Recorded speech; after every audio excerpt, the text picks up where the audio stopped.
A very good morning to all of you. This is your chemistry class, and we are with the chapter Atoms and Molecules. So, dear students, let's get started with ions. What are ions? An atom that bears a charge is called ion, or you can say an atom or a group of atoms having positive as well as negative charge, उसको हम ion बोलते हैं. अब जो ions है ये दो types के होते हैं, एक तो कैटाइंस और दूसरे anions.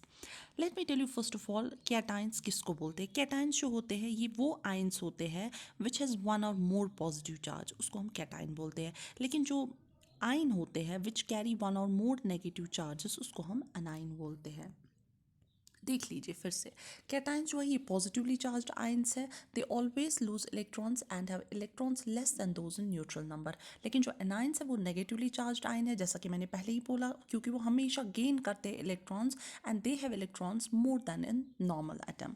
For example a few positively charged ions और कैटाइंस जो है वो है सोडियम आयन है, पोटेशियम है या कैल्शियम आयन है या हमारा अल्यूमिनियम आयन है.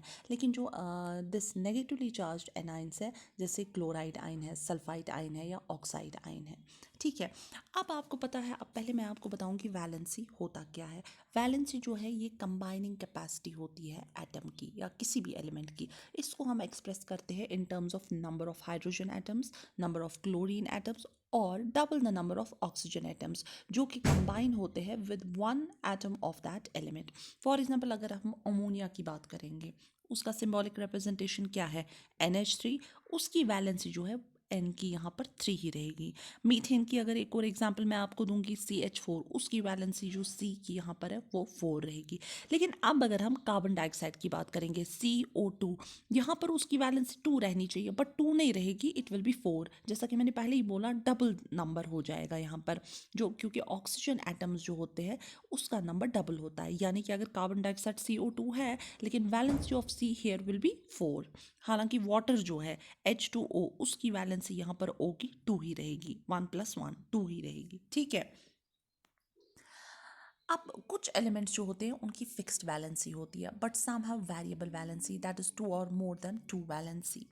अब अगर हम वैलेंसी ऑफ पॉजिटिव आयन और कैटाइंस की बात करेंगे तो जो पॉजिटिव आयन्स होते हैं वो मोनोवैलेंट भी हो सकते हैं, बाईवैलेंट भी हो सकते हैं, ट्राईवैलेंट भी हो सकते हैं, डिपेंडिंग अपॉन, ये देख लीजिए आप, डिपेंडिंग अपॉन कि उनमें कौन सा चार्ज प्रेजेंट होगा. मोनोवैलेंट की अगर बात करेंगे तो हाइड्रोजन है, पोटेशियम, सोडियम, सिल्वर, देख लीजिए आप ये टेबल. बाईवैलेंट की बात करेंगे तो बेरियम है, मैग्नीशियम है, जिंक, कोबाल्ट और कैल्शियम इज देयर. लेकिन अगर हम ट्राईवैलेंट की बात करेंगे that means we have aluminium, we have chromium, iron, साथ साथ इनके आप सिंबॉलिक रिप्रेजेंटेशन ये कैटाइंस भी देख लीजिए. अब अगर हम वैलेंसी ऑफ नेगेटिव आयंस और एनाइंस की बात करेंगे, जिस तरह से पॉजिटिव आयंस है, नेगेटिव आयन जो है वो भी मोनोवैलेंट, बाईवैलेंट और ट्राईवैलेंट हो सकते हैं. ठीक है. अगर मोनोवैलेंट की बात करेंगे तो क्लोराइड आयल Cl नेगेटिव या नाइट्रेट है, नाइट्राइट है. उसी तरह से बाईवैलेंट में हमारे पास सल्फाइड है, ऑक्साइड है, कार्बोनेट है. ठीक है. ट्राईवैलेंट की बात करेंगे तो हमारे पास नाइट्राइड है, फॉस्फाइड है, फॉस्फेट है, बोरेट है, इसी तरह से है. अब सबसे पहले मैं आपको बताऊं कि जो केमिकल फॉर्मूला है वो होता क्या है. ये कुछ नहीं है, सिंपल शॉर्ट हैंड रिप्रेजेंटेशन है of name of the molecules in terms of their symbols of the constituting atom. For example अगर हम देख लीजिए आप नेम रेडिकल्स के इनकी फॉर्मूला. ठीक है. फॉर एग्जाम्पल अगर वाटर की हम बात करेंगे, water it will be H2O. Ammonia की फॉर्मूला अगर हम देखेंगे NH3, hydrogen H positive, sodium Na positive, this ammonium NH4 positive, chloride Cl negative. इसी तरह से आप देख लो ये जो केमिकल फॉर्मूलाज है डिफरेंट डिफरेंट रेडिकल्स के हैं. ठीक है. अब हम स्ट्रेट वे चलते हैं कि किस तरह से हम chemical formula simple molecular compounds की लिखते हैं. In the formation of simple molecule जो एटम्स होते हैं एलिमेंट्स की वो पार्टिसिपेट करते हैं.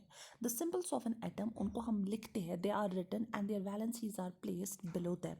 These valencies are shift crossed wise to get the lower right of these atoms as shown. देख लीजिए जिस तरह फिगर में है, सोडियम क्लोराइड को देखो, इसको हम बोलते हैं क्रॉस ओवर या क्रिस क्रॉस ऑफ वैलेंसीज.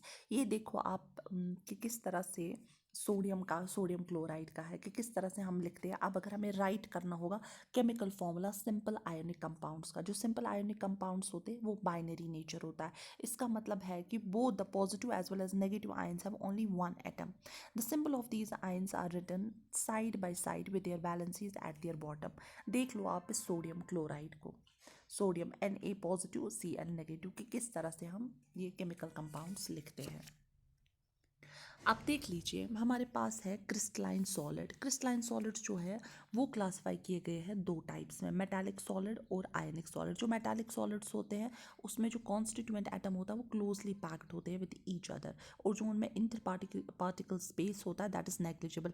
इसीलिए मोस्ट ऑफ द मेटल्स जो होते हैं दे आर वेरी हाई, और उनमें high melting as well as boiling point होता है, जैसे हमारे पास लेड है, जिंक है, कॉपर, सोडियम और आयरन। लेकिन जो आयनिक सॉलिड्स होते हैं, in an ionic crystalline solid जो कॉन्स्टिट्यूएंट पार्टिकल्स होते हैं वो ऑपोजिटली चार्ज्ड आयंस होते हैं, cation as well as anion. These are closely packed in space, और जो इनमें इलेक्ट्रोस्टैटिक फोर्स ऑफ अट्रैक्शन होता है वो बहुत ज़्यादा होता है। The close packing is called as crystal lattice. जैसे आप देखो क्रिस्टल लैटिस जो सोडियम क्लोराइड का है, फॉर एग्जाम्पल इसी आयनिक सॉलिड में आता है सोडियम क्लोराइड आता है, पोटेशियम नाइट्रेट आता है, या हमारा फेरस सल्फेट आता है। ठीक है, इसी के साथ साथ हमारे पास है कि मोल कॉन्सेप्ट। मोल होता क्या है? सबसे पहले जो मोल है वो डिनोट करता है एवोगैड्रोस नंबर n0 और na ऑफ द पार्टिकल। ये जो पार्टिकल्स होते हैं ये कुछ भी हो सकते हैं, लाइक दे में बी एनीथिंग, एटम हो सकता है, आपका आयन हो सकता है, मॉलिक्यूल हो सकता है। इसलिए हम कहते हैं जो 1 मोल हाइड्रोजन एटम का होता है वो इक्वलेंट होता है 6.022 इंटू 10⁻23 हाइड्रोजन एटम। लेकिन जो एक मॉलिक्यूल सोडियम आयन का होता है Na पॉजिटिव का, वो किसके बराबर होता है? 6.022 इंटू 10⁻23 सोडियम आयन। इसी तरह से जो एक मोल ऑक्सीजन मॉलिक्यूल का होता है वो भी इक्वलेंट होता है 6.022 इंटू 10⁻23 ऑक्सीजन मॉलिक्यूल्स। अब क्वेश्चन है सिग्निफिकेंस इस मोल की है क्या? मोल जो है वो कन्वे करता है कुछ इन्फॉर्मेशन, जैसे कि in terms of number of particles of a substance, और in terms of mass of a substance, और in terms of volume of a gas.